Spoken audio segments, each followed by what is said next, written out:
ॐ असतो मा सद्गमय तमसो मा ज्योतिर्गमय मृत्युर्मामृतं गमय।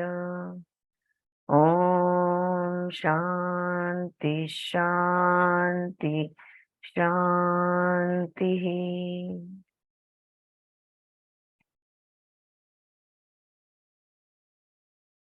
So the last point that we stopped at was Gita neither preaches violence nor does it teach non-violence.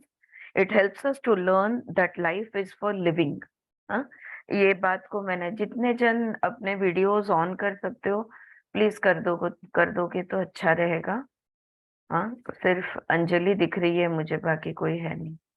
हाँ, जेवढ्यांना video on ठेवता येतील तेवढे प्लीज ठेवा।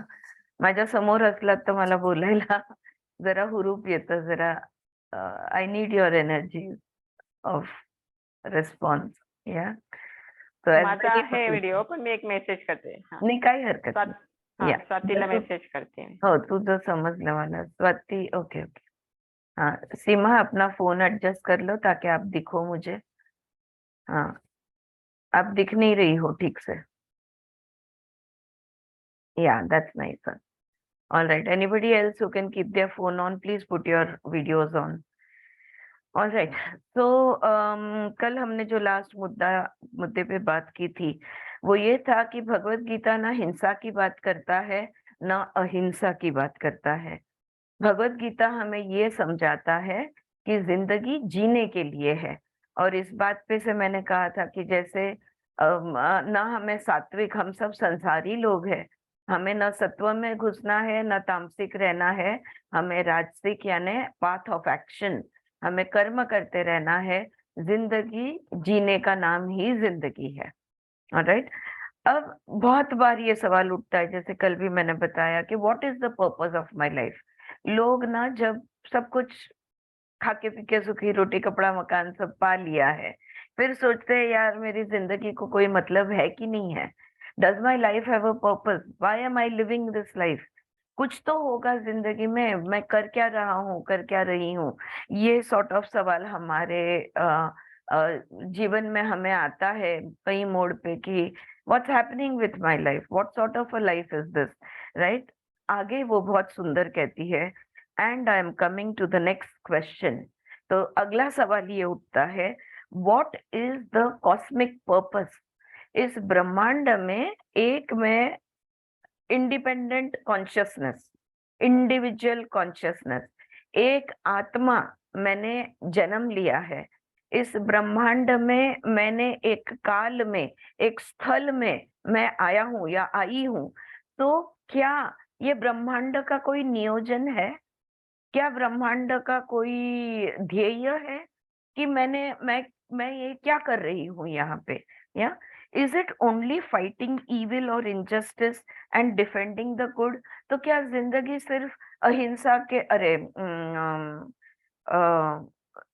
क्या, what was I saying, injustice ला काय म्हणतो आपण? अन्याय, अन्याय अन्याय, अन्याय अन्याय। Thank you. यस। तो क्या अन्याय के विरुद्ध लड़ना, अच्छे का साथ देना, अच्छे को संरक्षण देना, क्या यही जिंदगी है? Is that purpose sufficient to explain the existence of life? न्याय अन्याय के लिए लड़ते रहो, क्या यही, इसी के लिए हमने जन्म लिया है? What is the purpose my friends?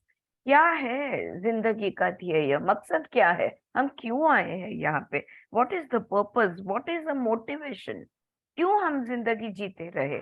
कुछ तो हमें मोटिवेशन होना है, right? What is the goal, what is the aim? कोई ध्येय, कोई मकसद, कोई मोटिवेशन क्या है इसका? Are they not, are not they the requirements of the human mind? लेकिन यहाँ पे बहुत महत्वपूर्ण सवाल यहाँ पे पूछ रही है विमला जी, और हमने सब ने इस पे चिंतन मनन करना चाहिए। जिंदगी को ध्येय होना, जिंदगी को अच्छा बुरा, ये इसको, इसका जो विवेक हम कहेंगे, इसको समझना, जिंदगी को कोई कुछ ना कुछ तो पर्पस होना, कोई मोटिवेशन होना, लाइफ में कुछ ना कुछ हमारे लिए कोई तो भी कुछ तो होना चाहिए, राइट? लेकिन ये कुछ होना जो है, ध्येय है, पर्पस है, एम है, गोल है, मोटिवेशन है, all these thing, they are the requirements of the mind. बहुत बड़ा फर्क है। हमारे आत्मा को इनमें से कोई चीज की जरूरत नहीं है। हमारा आत्मा पूर्ण है, कंप्लीट है, होल है।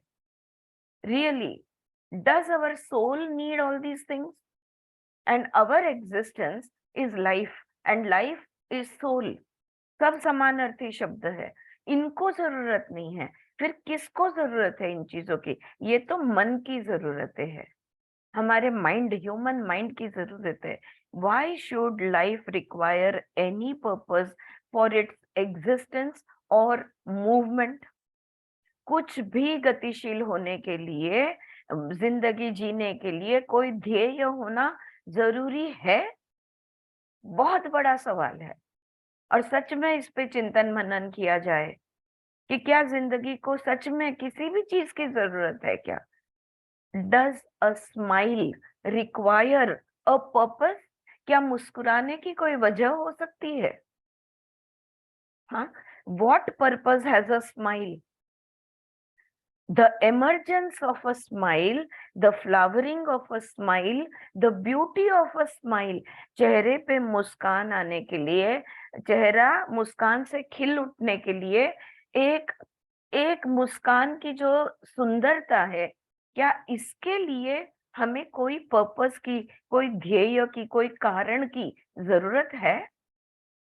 बहुत सोचने वाली बात है। The purpose-free expressions are the real essence and sacredness of life। अगर जवाब आपका नहीं है, तो जिंदगी का जो सार है, जिंदगी का जो पावित्र्य है, जो पवित्रता है, इसको कोई ध्येय की जरूरत नहीं है। तो जिंदगी पर्पस फ्री एक्सप्रेशन होना है। हर एक चीज मैं करूं, मैं उठूं, मैं बैठूं, मैं चलूं, मैं बोलूं, मैं पढ़ूं, मैं देखूं, जो भी मैं सोचूं, मैं जो भी करूं, बस इसको कोई कारण नहीं होना चाहिए। ये बस उस समय मुझे जो करना है, और वो इस जिंदगी का एक एक्सप्रेशन है। अगर मैं मुंह खोलकर कुछ बोल रही हूँ, that is to express life. There is no reason about why I should, there should not be any reason of why you are doing this. Just as there is no reason to smile. What is the reason to smile? Smile. Smiling has its own beauty, right? Has beauty any purpose? और क्या हर एक चीज जो सुंदर है, उसका कोई ध्येय है, उसका कोई पर्पस है? अगर एक लाल रंग है, तो लाल रंग का कोई पर्पस है? अगर हरा है, तो क्या उसका पर्पस है? अगर सुंदर फूल है, अगर 3 पंखुड़ियों की फूल है या 50 पंखुड़ियों का फूल है, क्या उसको कोई पर्पस है? क्या ध्येय है उसका? किस वजह से है वो है? क्या आप कोई कार्य कारण बता सकते हो उसका? हाँ। And does not beauty move us? So has beauty any purpose? And does not beauty move us in our life? सबसे ज्यादा हमारे दिल को छूने वाली चीज है सौंदर्य। चाहे वो सुंदर फूल हो, चाहे वो एक नवजात शिशु की मुस्कुराहट हो, चाहे किसी बच्चे की खिलखिलाहट हो, कोई भी, या बहुत भव्य अजंता एलोरा, या बहुत सुंदर शिल्पकार, या बहुत सुंदर पेंटिंग हो, जो भी सुंदरता है, वो सुंदरता हमें मुस्कुराने पे मजबूर कर देता है। वाई शुड, हमारे दिल को छू जाता है। Why should the sunshine help the sun in its purpose beyond shining? ये जो सूर्य है ना, ये सूर्य का काम है चमकना। और क्या कारण है उसके अस्तित्व का? Shining is the purpose of the sun. There is no other reason. उसका जो स्वभाव है, because it is a ball of fire, there is going to be light. It can't help itself. It cannot say, oh, today I'm going to dim my light. Today I'm going to become the moon, or I'm going to become a star and I'm going to dim my lights. No. It is the sun, it is fire, it is going to shine. It's as simple as that. The sun can't help it, can it? Right? So, अगर जैसे सूर्य, कोई भी फूल है वो बोलेगा आज मेरा खिलने का मन नहीं है, आज मैं नहीं खिलूंगा, बोलता है कभी? कभी नहीं बोलता। स्वभाव है उसका, खिलना उसका स्वभाव है, सूर्य का प्रकाश देना उसका स्वभाव है। हरेक प्रकृति में हरेक चीज का अपना अपना भाव है, और वो भाव, वो एक्सप्रेशन को वो दिखा के ही रहता है। कभी बिल्ली नहीं सोचूंगी कि मैं भौंकूं, और कभी कुत्ता नहीं सोचेगा कि मैं म्याऊं म्याऊं करूं या काऊ काऊ करूं। हरेक जीवात्मा, हरेक चीज, सजीव हो निर्जीव हो, हरेक का अपना एक स्वभाव है। पहाड़ एक है, समुद्र एक है। समुद्र कभी नहीं कहेगा कि नहीं नहीं अब मैं पहाड़ बन जाने वाला हूँ। पहाड़ नहीं कहेगा कि नहीं बहने लगने वाला हूं मैं। तो फिर हमें क्या प्रॉब्लम है? या that is the basic question. Self expression, खुद को एक्सप्रेस करने के लिए does not require any purpose, any motivation, any goal, any am away and independent of its own content. मैं जो हूं वो मैं दिखनी चाहिए। हम एक ही ऐसे बुद्धिशाली व्यक्ति है, बुद्धिशाली क्या बोलते हैं, you know, we are that genus, so that we put up masks। हम मुखवटे लगाते हैं, हम चेहरे पे, हम जो है वो दिखाने से डरते हैं, हम जो है वो कभी दिखाते नहीं है। Yeah, so self expression does not require any purpose, any motivation, any goal, any aim away and independent of its own content। Spirituality में एक फ्रेज है जो बहुत बार बोली जाती है, be yourself. How many of us can be ourself? We be different people, we be different personalities. Servant के साथ अलग बिहेवियर, कोई बड़े आदमी के साथ अलग बिहेवियर, सबके साथ अलग अलग अलग अलग हम बन के रहते हैं। हम स्वभाव में बहुत, म्हणजे क्वचित म्हणतो ना आपण, क्वचितच आपण आपल्या अस्तित्वात असतो। We are always something or someone else, right? The content of life, and what is the content? Be yourself ऐसा बोल रहा है ना यहाँ पे, just be कहते हैं, be yourself। What is yourself? कौन है हम? अब तो सबको आंसर पता है, हम आत्मा है। आत्मा क्या है? आत्मा इंटेलिजेंस है। इंटेलिजेंस यानी क्या? चैतन्य, राइट? तो life, the content of life is intelligence, and the nature of life is, of the nature of intelligence is unwinding, uncovering itself, expressing itself। अगर तेज है तो वो दिखेगा ही, चैतन्य है तो वो दिखेगा ही। कहाँ जाएगा? लाइट है, उसको कितना ढकोगे तुम, वो दिख ही जाएगा। या so the content of life is intelligence, and the nature of intelligence is unwinding, uncovering itself, expressing itself। अगर मैं एक चैतन्य हूँ, मैं एक चैतन्य आत्मा हूँ, मैं अगर एक सच्चित हूँ, तो मेरा चैतन्य, मेरा सच्चित झलकना चाहिए। और कोई कारण मुझे नहीं है अस्तित्व में होने का, right? But to express life, life is fulfilled through its expression. अगर जिंदगी जिएंगे तो कुछ जिए। जिंदगी जीना ये ही हमारा ध्येय है, और हमने उतना ही करना है।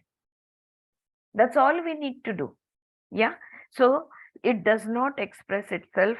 Far from them, it is its very nature, as the nature of the water is to flow. Life is fulfilled through its expressions, and by its expressions, it does not express itself. Far from them, it is its very nature, as the nature of the water is to flow. पानी है तो बहेगा ही. पानी की धारा को नहीं रोक सकते, हम रोक लेते हैं, लेकिन अगर हटाया, हमने डाला हुआ बांध अगर हम हटाया जाए, तो पानी का स्वभाव है बहना. उसका है बहना, तो वो बहेगा. तो हमारा स्वभाव है चमकना, हमारा स्वभाव है to shine. We are intelligent, intelligence itself. हम सच्चित है, तो वो सच्चित का आनंद तो हमको दिखाना ही है. वही हमारा स्वभाव है और वही जिंदगी है. या so this is what the spontaneity of the ever expressing isness of life baffles the human brain. लेकिन हमारे दिमाग को ये बहुत कंफ्यूज कर देता है, because the human brain is conditioned to find out the purpose, the aim, then direct its activities in that direction, and then attain it, arrive it, achieve it. लेकिन हम जीते हैं हमारे दिमाग से, हमारे मन से. मन यानी mind, I am saying, right. और माइंड का काम है ध्येय ढूंढना, और ध्येय की तरफ, अगर ध्येय को किसी पकड़ना और उस दिशा में काम करना और फिर उसको प्राप्त करना. So we function with our brain, we don't function with our soul, right?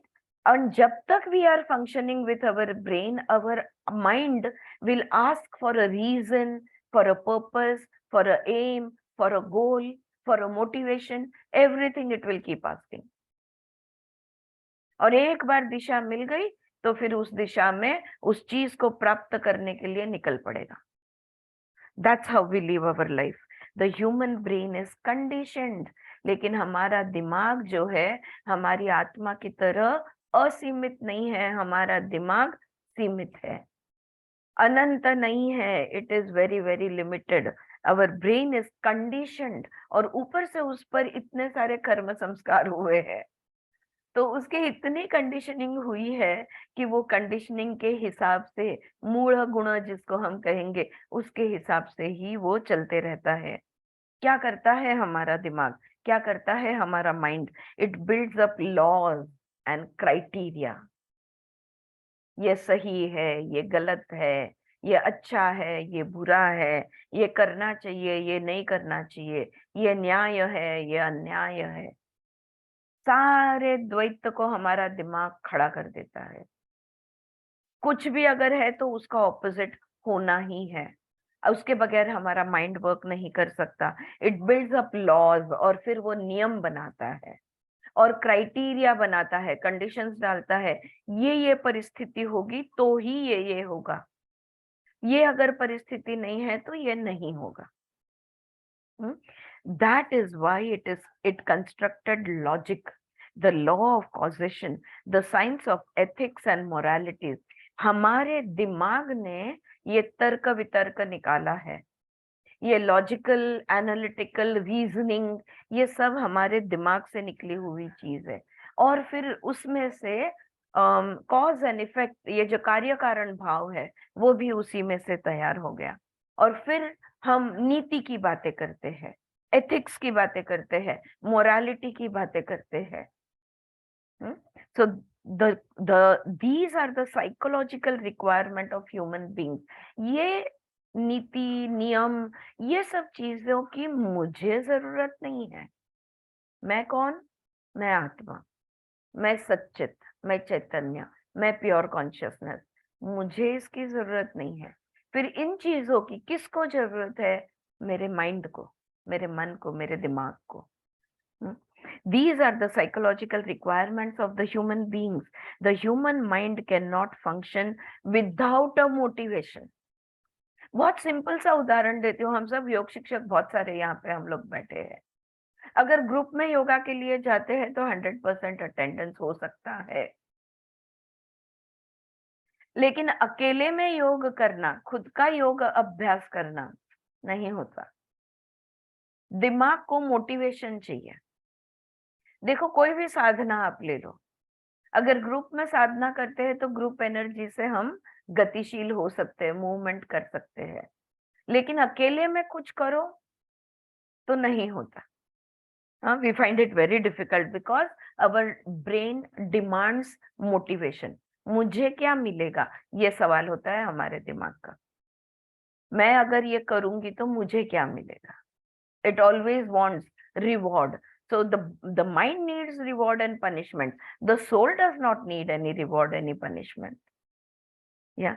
The human mind cannot function without a motivation. If there is no other motivation, then it can convert the instinct for self-preservation into a motivation and then build a philosophy around that instinct of survival and rationalize it, theorize it, decorate it. अरे मेरे जिंदगी का सवाल था इसलिए मैंने ये किया। हर चीज के लिए कारण चाहिए। हाँ, हमने ये द सोल विदाउट शेम में काफी डिस्कशन किया है हमने इस पर, कि अगर इंस्टिंक्ट भी हमारा टेक ओवर करेगी ना, फाइट और फ्लाइट रेस्पॉन्स में भी अगर हम चले जाएं, तो हम उसको भी एक्सप्लेन करते हैं कि मैं क्यों फाइट किया, या मैंने क्यों फ्लाइट किया, मैं क्यों भाग गई वहां पे, या तो मैंने क्यों सामना किया।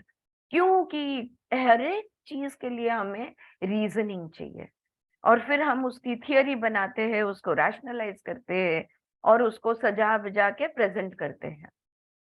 What I am trying to say is that life is purpose free. मैं ये कहना चाहती हूँ कि जिंदगी को कोई ध्येय की, कोई पर्पस की, कोई कारण की जरूरत नहीं है। And the expressions of life, the one manifesting as many, the one turning itself endlessly into the many and yet remaining whole, is as glorious as the unmanifest.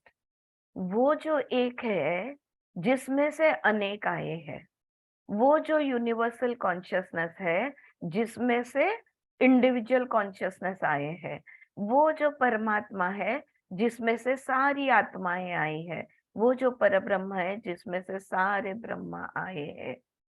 कहना मैं ये चाहती हूँ, जो आए हैं, जो अस्तित्व में है, जो मैनिफेस्टेड है, वो भव्य दिव्य सुंदर है, सच्चित है, उतना ही भव्य दिव्य वो एक वो भी है। दोनों के स्वभाव में कोई फर्क नहीं, आत्मा ही परमात्मा है। परमात्मा ने खुद को पेश किया है आत्मा के रूप में। तो परमात्मा का जो गुण धर्म है, जो कैरेक्टरिस्टिक है, वो आत्मा का कैसे नहीं होगा? अगर एक एप्पल का एक स्लाइस निकाला जाए तो वो स्लाइस में वही रस, वही टेस्ट नहीं है जो पूरे एप्पल में है। सूर्य है पूरा, इतना बड़ा आग का गोला है, उसकी एक किरण जो हम तक पहुंचती है, एक किरण का क्या गुणधर्म उस सूर्य के गुणधर्म से अलग है? तो हम क्यों खुद को भगवान नहीं समझ सकते? हम क्यों खुद को चैतन्य नहीं समझ सकते? हम क्यों खुद को इंटेलिजेंस के रूप में नहीं देख पा रहे हैं? Why cannot we see who we really are? That is the question. That is why we call it infinite. दोनों के गुण धर्म एक ही है, इसलिए उसे अनंत कहा जाता है। This dance of expressions, the manifest, the multifarious, the emergence and the merging back without moving anything. आते हैं उसी में वापस चले जाते हैं, फिर आते हैं फिर उसी में वापस चले जाते हैं। तो ये emerging और merging back, it keeps on happening constantly. The transitoriness, the emergence, the flowering, blossoming and radiating its content for a moment, an hour, a day, a week, a year, they are your calculations. सूर्य तो है ही है, हर चीज, फूल है, पत्ते है, हर चीज हम है ही है। कोई एक दिन के लिए होता है, कोई साल भर के लिए होता है, कोई अमुक साल के लिए होता है। लेकिन ये जो गिनती है ना समय की, कि वो फूल जो खिलता है ब्रह्म कमल, रात को 1 घंटे के लिए खिलता है सिर्फ। घंटा आप गिन रहे हो, घंटा हमारी गिनती है। मिनट, घंटे, दिन, इतने दिन, इतने साल, ये हमारी गिनती है। वो तो बस अपना काम करके वापस चला जाता है। उसका हमारा समय आ गया, हम जन्म लेते हैं, हमारा समय खत्म, हम वापस चले जाते हैं। समय तो मनुष्य की गिनती है। You measure them because a human brain cannot relate without measurements. क्यों हम करते हैं गिनती? क्योंकि हमारे दिमाग को गिनती के बगैर, समय के साथ रिलेट किए बगैर हम रह ही नहीं सकते। we cannot, there is no life without timing for us. हम इतनी वो घड़ी में डूबे हुए हैं। मेडिटेशन को भी बैठ जाए ना, पूरा घर खाली है, दिन खाली है, कोई जल्दी नहीं है, आराम से, फिर भी हम देखेंगे 1 घंटा हुआ क्या, बेल बजी क्या, अलार्म बजा क्या, चाय का समय हो गया, पेट बोलेगा नाश्ता चाहिए। सब कुछ घड़ी के हिसाब से चलता है हमारा। It measures human life as 100 years, 50 years, the life of flowers in weeks, that of the trees in centuries, and so on. I am sorry to disappoint you, there is no purpose for the existence of life. मैं क्षमा चाहती हूँ अगर आप जिंदगी का ध्येय ढूंढने निकले हैं, तो I am sorry to say, but जिंदगी को कोई ध्येय नहीं है। It is a spontaneous existence and we are it. बस अस्तित्व में आए हैं, बस आए हैं। The essence of our being is that reality. और हमारा अस्तित्व जो है वही सत्य है। अब सत्य को होने के लिए क्या कारण चाहिए आपको? हाँ, बोर हो गया, टेंशन में आ गए, अब सहन नहीं होता, सफरिंग बहुत ज्यादा बढ़ गया, मिजरी हो गया, बस जिंदगी को खत्म कर दो।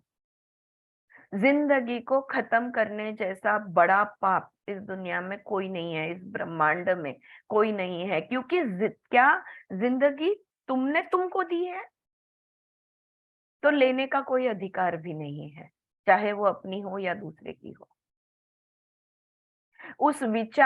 उसका विचार करना ये भी पाप है, अगर हम पाप पुण्य की बातें करें तो। लाइफ में होना, अभी कुछ 2 दिन पहले हमने पढ़ा था, लाइफ में होना यानी अभी मैंने यहाँ पे होना। Where is life happening? Life is happening in the here and now. Where am I am in the past 2 दिन पहले और I will go into the future. अरे क्या we are not in life, most of the time we are out of life, but life is for living and we must be there and live life every moment of the day and night, right? So I'm sorry to disappoint you, there is no purpose for the existence of life. It is a spontaneous existence and we are it. The essence of our being is that reality. बस यही एक सत्य है। Don't you express yourself when you are visited by love without any purpose or motivation, without wanting to gain anything in return? किसी चीज के, किसी व्यक्ति, वस्तु, विषय के प्रेम में अगर तुम पड़ जाते हो, तो वो प्रेम के लिए कोई कारण है? वो प्रेम करने के लिए तुम्हें कोई कारण चाहिए, या तुम्हें उसमें से कुछ मिलने वाला है? क्या प्राप्त करने के लिए प्रेम कर रहे हो? प्रेम को कोई कारण नहीं होता। Yeah, we are all loving this philosophy. We are all loving reading. We are all loving getting understanding life, getting the knowledge of understanding life. What is the reason? Do we need a reason?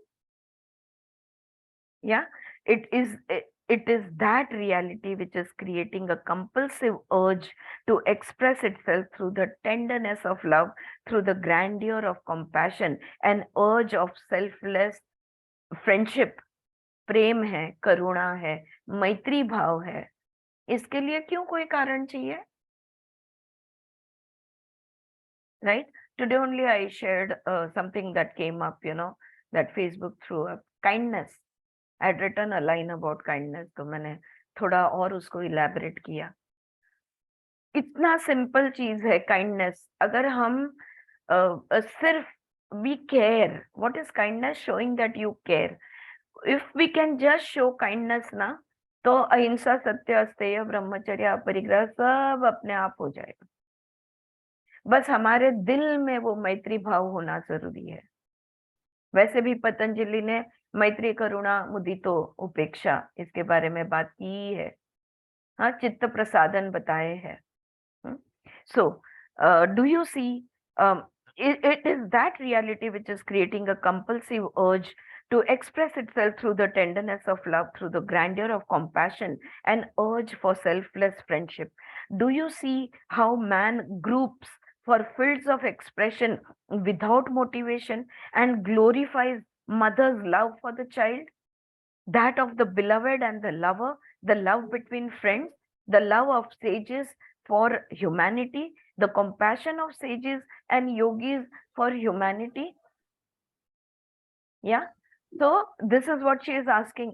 अब किसी भी माता के अपने बच्चे पे जो प्रेम करती है, उसके लिए कोई कारण है क्या? कोई दो जन के बीच में जो दोस्ती है, उस दोस्ती के लिए कोई कारण है? मैत्री भाव के लिए कोई कारण है? अगर ऋषि मुनियों ने इतना अभ्यास किया, जिंदगी को समझने की कोशिश की और हमें समझाने की कोशिश की, क्या कोई कारण था? बस मनुष्य प्रजाति पे प्रेम था, और क्या था? क्यों उपनिषद लिखे गए? क्यों वेद गाए गए? क्यों भगवत गीता लिखी गई? What is the reason? Man has always glorified innocence. गाने देखो, गाने किन चीजों के होते हैं? माँ, ममता के गाने होते हैं, माँ के प्रेम के गाने होते हैं, प्रियसी के प्रेम के गाने होते हैं, दोस्ती पे गाने होते हैं. गाने क्यों होते हैं? प्रवचन क्यों नहीं करते? लेक्चर क्यों नहीं देते दोस्ती पे? बिकॉज वो एक ऐसा भाव है, ऐसा करुणा पे बात करते हैं, उस पे गाना गाते हैं. इस उत्स्फूर्त अपने आप गीत निकलता है अंदर से इन चीजों के लिए. Man has always glorified innocence, has glorified beauty. गाने किन चीज के लिखे जाते हैं? सुंदरता के लिए गाने लिखे जाते हैं, इनोसेंस के लिए गाने लिखे जाते हैं. पर्पस पे कोई गाने नहीं लिखे गए, कैलकुलेशंस पे कोई गाने नहीं लिखे गए. Not purposes, not calculations, which are the requirements, the motivations, the circumferences that we have built around ourselves. We have used them as we build houses around ourselves for security and safety, and we use them. एक घर बांधते हैं ना, खुद को बीच में रखते हैं और अपने अराउंड घर बांध देते हैं, दीवारें खड़ी कर देते हैं. क्यों करते हैं? क्योंकि हम सुरक्षित महसूस करना चाहते हैं, हमें सेफ्टी और सिक्योरिटी चाहिए, और फिर उसका इस्तेमाल करते हैं हम. बस बिल्कुल उसी तरह कैलकुलेशंस जो है, मोटिवेशंस जो है, ये उन दीवारों की तरह है जो हमें निखरने नहीं देती, जो हमें उभरने नहीं देती. या मैं जो हम लोग ने जो जप अजप समझा स्वर योगा में, तो जो जप है वो किसी कारणवश किया जाता है कि भगवान मेरी ये इच्छा पूर्ण कर दे, मैं तेरा जप करूंगी. हम जप में रहते हैं, लेकिन आजप नहीं कर सकते. आजप वो होता है जो किसी कारण के बगैर भगवान का नाम ले रही हूँ क्योंकि उसके नाम लेने में मुझे आनंद मिलता है, वो और कोई कारण नहीं है. मैं कुछ नहीं चाहती, मेरे में कोई कमी नहीं है, जो है बिल्कुल सही है और कुछ नहीं चाहिए. I see that smile on your face, Seema. Thank you for that. So, but have you seen a house without a space? लेकिन कितनी भी दीवारें बांध लो आप, आकाश तत्व जो है, स्पेस एलिमेंट जो है, ये बिना इसके कोई भी जगह देखी है आपने कि जहां पे स्पेस नहीं है? उसमें भी स्पेस क्रिएट हो जाती है।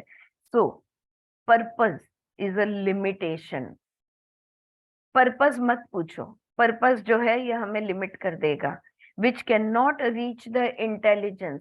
कोई ध्येय हमें इंटेलिजेंस तक नहीं ले जा सकता, चैतन्य तक नहीं ले जा सकता। All purposes, aims, ideas, ideologies are in the dimension of psychophysical structure. ये तो बस मन के खेल है।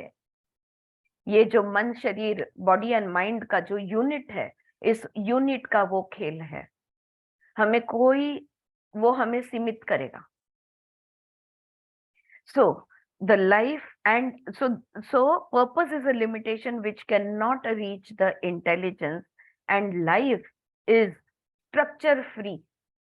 जिंदगी को कौन सी दीवारें बांधोगे, कौन से खिड़कियां खोलोगे, कौन से दरवाजे करोगे, कौन से फेंसेस डालोगे? Life is structure free, it has no structure at all. जिंदगी को क्या तुम एक स्ट्रक्चर बना के छोड़ सकते हो? Truth is not structured. क्या सत्य को आप किसी सांचे में ढाल सकते हो? Reality is not structured. जो सत्य है, क्या उसे कोई सांचे में डाल सकते हो? It has no pattern, no structure. तो अगर कोई पर्पस में कोई पर्पस नहीं है, so to speak, if life is purpose free, then what is cosmic purpose? तो ब्रह्मांड का क्या नियोजन है? अगर जीवन का कोई नियोजन नहीं है, जिंदगी का कोई नियोजन नहीं है, तो ब्रह्मांड का क्या नियोजन है?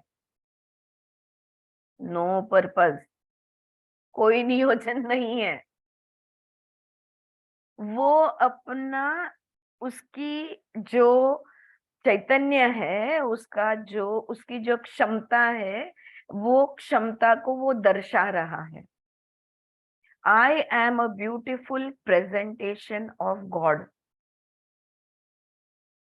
How many of us can say this with confidence and believe in it?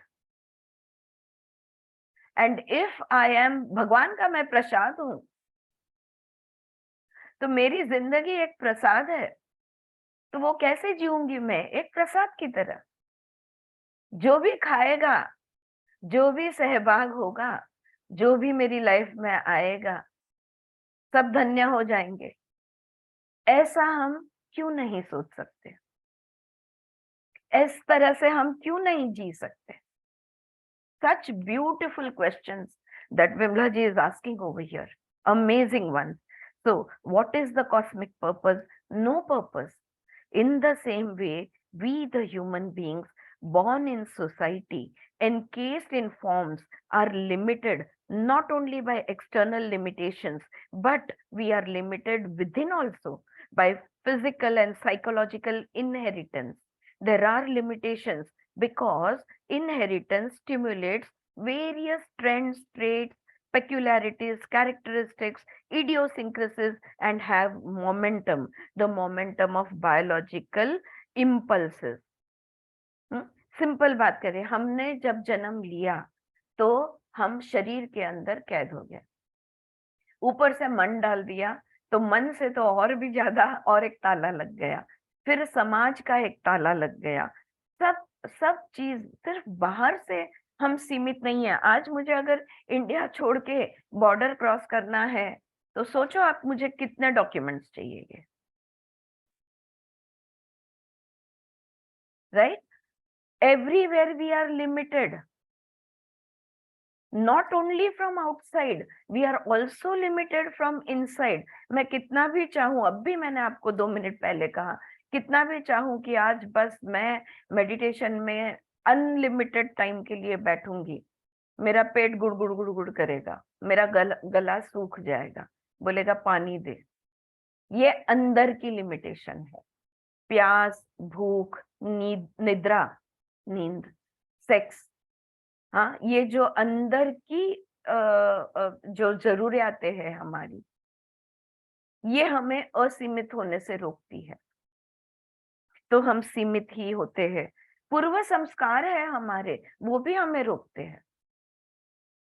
Tendencies, they will stop us. Living in society and being educated by that society, we require languages, and again our brain gets conditioned by that. मेरा brain unlimited है, लेकिन मुझे भाषा सिखाई गई, अब मैं सिर्फ उस भाषा में बात कर सकती हूँ। हो गया मेरा ब्रेन सीमित, खो दी उसने अपनी असीमितता। So we get, by languages, we are limited by it. We are limited by education. आजकल ना मैं जब ये कॉर्पोरेट लोगों की बातें सुनती हूँ, और जब नया कोई कुछ कोर्स शुरू होता है, वो कहते हैं कि आपको कुछ सिखाने से पहले हम आपका अनलर्निंग करेंगे। ये अनलर्निंग टर्म जो है ना, बहुत प्रचलित है आजकल। अनलर्निंग क्यों करना पड़ता है? जो कंडीशनिंग हुई है ना, उस कंडीशनिंग को हटाना पड़ता है। So philosophy, political science, economics, culture, all these are limitations. सामाजिक व्यवस्थापन, लिमिटेशंस, सीमितता लाती है। इकोनॉमिक्स सीमित करता है, फिलोसॉफी भी सीमित करता है। कोई कहेगा मैं द्वैत में नहीं मानता, कोई अद्वैत में नहीं मानता, कोई कहेगा मैं सिर्फ द्वैत में मानता हूँ, कोई कहेगा नहीं नहीं हमारे में तो यही होता है, नहीं नहीं तुम्हारे में वो होता है। ये सारी सीमाएं हैं, ये सारी सीमितता है। The best of the brain with the brilliance of intellect can use all this, and we have to learn to use them so that they do not disturb the harmony. लेकिन भाषा तो सीखनी पड़ेगी, अनुशासन में बैठना पड़ेगा, संस्कार तो का जो भी हमारा कल्चर है, हमको उसका पालन करना ही होगा, समाजों के नियमों का पालन करना ही होगा। क्यों? ताकि हार्मनी बनी रहे, अमन बना रहे, झगड़ा ना हो, कॉन्फ्लिक्ट्स तैयार ना हो, right? So that to maintain that harmony, we live in a structured life.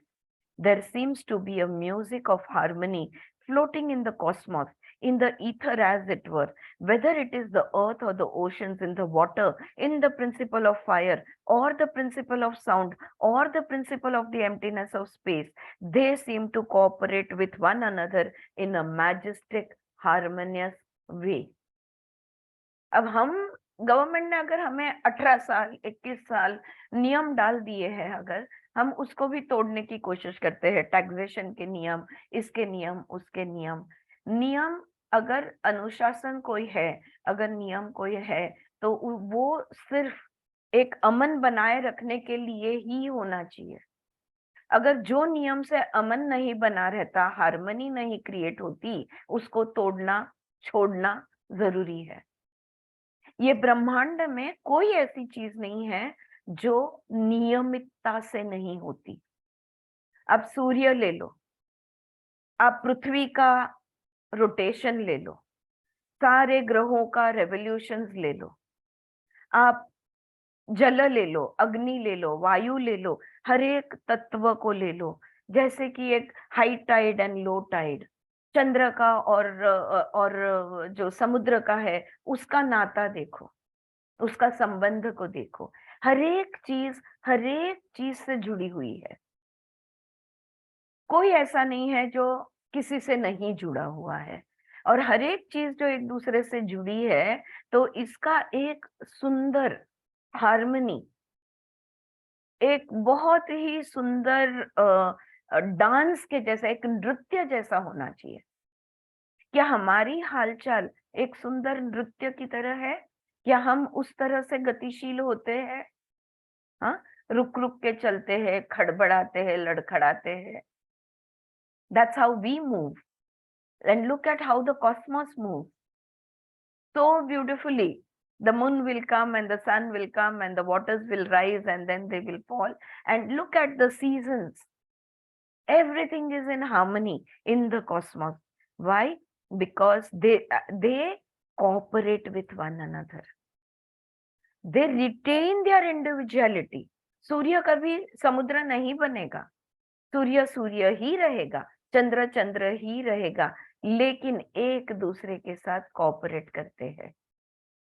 अगर हम एक दूसरे के साथ कॉपरेट करें तो हमारी भी गति जो है ये कितनी सुहानी, कितनी सुंदर हो सकती है। Such a beautiful dance we can create of life, the dance of life. Their cooperation results in the emergence of a harmonious and orderly cosmos for us. ये सुंदर ब्रह्मांड हमारे लिए सब पेश किया गया है और इसमें सब एक दूसरे के साथ कॉपरेशन से जीते हैं। हम ही है जो झगड़ा करते हैं, हर चीज के साथ झगड़ा करते हैं। या can we realise the oneness? तो ये सारे भेदभाव को छोड़ के क्या हम एक हो सकते हैं? क्या हम इस एकता को देख सकते हैं? Can we realise the oneness, the freedom, the spontaneity, the non-fragmented, indivisible nature of the essence of our being? क्या हम ये वननेस को जान सकते हैं? क्या हम वो मुक्ति का आनंद ले सकते हैं?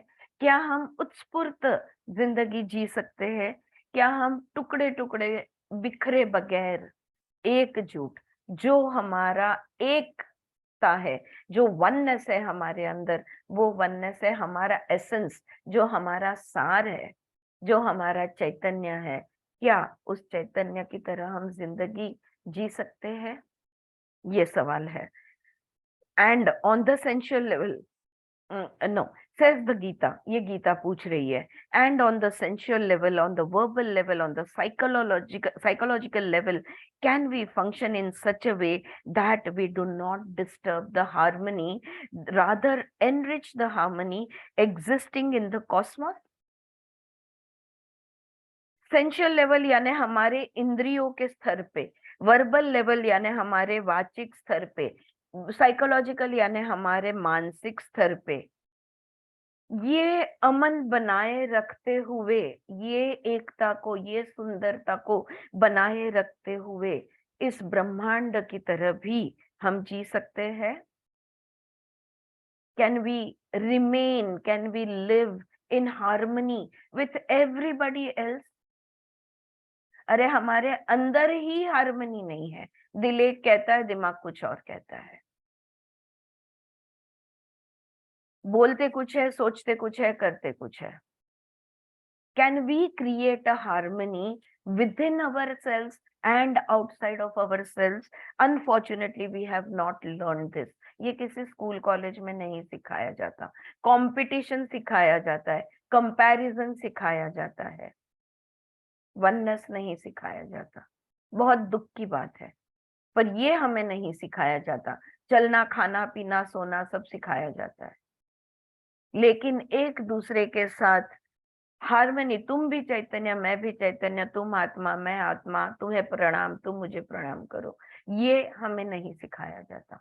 Unfortunately we have not learn this. In spite of the Gita, हमारे देश में गीता लिखी गई, उपनिषद लिखे गए, वेद लिखे गए, इसके अलावा बाइबल, कुरान शरीफ, the teachings of the synagogues, we have yet to learn that secret of harmony. इतने सारे ग्रंथ लिखे गए, धार्मिक किताबें लिखी गई, गुरुजनों ने क्या कुछ नहीं लिखा, क्या कुछ नहीं सिखाया, फिर भी हम उस हार्मनी का गुण नहीं जान पाए, उसका सीक्रेट हम नहीं समझ पाए। We have not learn, we have yet to learn cooperation, कैसे एक दूसरे के साथ कोऑपरेट किया जाए, eliminating the necessity of confrontation. क्यों आमना सामना करना है? क्यों सर को सर फोड़ना है? क्यों दिमाग लगाना है? हाँ, eliminating the habit of domination. मैं तुमसे, तुम पे डोमिनेट करूंगी, मैं जो कहूंगी वैसा ही होगा। क्यों हर एक को डोमिनेट करना है? तो मैं तुम पे डोमिनेट करूंगी, तुम किसी और पे डोमिनेट करोगे, ऐसे हर एक को डोमिनेशन चाहिए। Eliminating the lust for money, power, sex. सबको पावर चाहिए, सबको पैसा चाहिए, सबको अपनी प्रजाति बढ़ानी है, सबको सेक्स चाहिए। इसकी जो भूख है, ये भूख को हम क्यों नहीं मिटा सकते? क्यों नहीं हम जिंदगी को उसकी सुंदरता में जी सकते? Are they necessary ingredients for relationship? क्या डोमिनेट किए बगैर, क्या आमना सामना किए बगैर, क्या डिपेंडेंसी क्रिएट किए बगैर, I missed out one sentence. I will repeat that. We have yet to learn the secret of harmony, of cooperation, eliminating the necessity of confrontation, eliminating the habit of domination, of dependency, which is the beginning of exploitation. अगर मैं तुम्हारे पे निर्भर हूं, आज न कल तुम मेरा गैर फायदा उठाओगे ही। और मैं तो लोगों को जानती हूँ जो जानबूझकर दूसरों को डिपेंडेंट बनाते हैं ताकि उनका वर्चस्व बना रहे। वो लोगों को खुद पे निर्भर रखना चाहते हैं ताकि उनका हाथ ऊपर रहे, ताकि वो डोमिनेट कर सके, ताकि वो रूल कर सके, डिक्टेट कर सके। या are these necessary ingredients for relationship? क्या संबंधों में इन चीजों की जरूरत है? माँ बेटी, पिता पुत्र, पति पत्नी, बच्चे, जो भी कुछ दोस्तों के बीच में क्या है ये कंपटीशन? क्या इसकी जरूरत है जिंदगी जीने के लिए? संबंध हर व्यक्ति वस्तु विषय के साथ जुड़ने के लिए क्या इन चीजों की जरूरत है? A very simple question. Lust creates an imbalance. Lust creates an emotional involvement. It leads to attachment, whether to sex, money, power or knowledge. चाहे ज्ञान हो, चाहे सेक्स हो, चाहे पैसा हो, चाहे पावर हो, ये सब चीजों में जो है मोह और लोभ जो है ना, ये हमें अस्थिर कर देता है, इम्बैलेंस में डाल देता है। ये इमोशनली हमें हिला देता है। हम हर चीजों के साथ अटैच हो जाते हैं। मेरी गाड़ी, मेरा घर, मेरा पति, मेरी पत्नी, मेरे बच्चे, मेरा ये, मेरा वो, मेरा, हमारा अटैचमेंट हर चीज के साथ हो जाता है। क्यों? क्योंकि हमें लोभ है, हमें मोह है और हम उन्हें छोड़ना नहीं चाहते। The state of attachment is the source of all imbalances. Please do see this. Patanjali ने इसे राग कहा है। राग और द्वेष जो क्लेश निर्माण करता है, सारे क्लेश इस लोभ और मोह के वजह से है, इस अटैचमेंट के वजह से है। ऑल इम्बैलेंसेस, सारी अस्थिरता, माइंड अस्थिर, बॉडी अस्थिर, इमोशंस अस्थिर, सब कुछ अस्थिर हो जाता है because of this attachment. That is what the Gita wants to see us to see and learn. Bhagavad Gita यही हमें समझाना चाहता है। आपके दिमाग में शायद स्थित प्रज्ञा ये अगर टर्म घूम रहा है तो हम वहां पे आएंगे जहां पे कोई अटैचमेंट के बगैर जिंदगी कैसे जी जाए, इसके बारे में डिटेल में हम लोग पढ़ेंगे। That is later. That is what the Gita wants us to see and learn. Krishna is trying to point out to Arjuna that his uncles, brothers, teachers, etc., which he knew as belonging to him, just as he belonged to them, are all expressions of that one and the same reality. Krishna Arjun को दिखाना चाहते हैं तुम उनको attached हो, हाँ, वो तुम उनको अपना मानते हो, तो ये जो है, तो you belong to him and they belong to you, ये जो है ना, लेकिन सब तुम और वो सब लोग कौन है, क्या है? वही एक का एक्सप्रेशन है, वही पर ब्रह्म परमात्मा का रूप है। हम सब उसका अंश है, हम सब उसका रूप है, कोई एक दूसरे से अलग नहीं है। यही वो समझाना चाहते हैं। Friends, I think I will stop at this point. इस बात को और काफी आगे बढ़ाएंगे हम, और बहुत सुंदर आगे वो समझाती जाती है कि हम जैसे है वैसे क्यों है, क्यों हमारे बीच में दोस्ती दुश्मनी है, क्यों हमारे बीच में ये सारे जो भी चीजें है ना, life as we see it, there is hatred, there is love, there is this, there is that, all of it, why is it there? So, or how we can not how we can create a beautiful harmonious life without all of this. Yeah. So वो आगे पढ़ेंगे, but I think I will stop at this point because it's 4 o'clock and I would like to take a guided meditation today. Meditation लेने जा रही हूँ. सब लोग ready है? You okay with it? Everybody wants guided meditation? Yeah. All right. Wonderful. All right. So I just want you to keep everything away, your books and pens or whatever. We will go into a beautiful, empowering meditation now.